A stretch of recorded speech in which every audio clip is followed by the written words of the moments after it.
రాజులప్పుడు రాఘవుల జేరి పాదములొత్తగా సుగ్రీవుడా కొలువులో కూర్మితో నమ్రుడై కొలువుండగా ఉంబురులు నారదులును ఏ తెంచి నిలిచిగానము సేయగా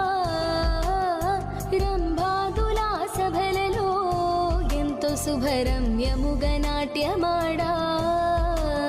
సనకాది మౌనీంద్రులు కొలువులో శాస్త్రములు తర్కింపగా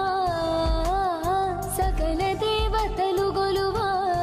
ఉదయాన పుష్పవర్షము కురిసెను ప్రభయంత కలయజూచి ఏ తెంచె సంతోషమున జానకి పతి ముఖము చూచి నిలచి వినయమున పట్టు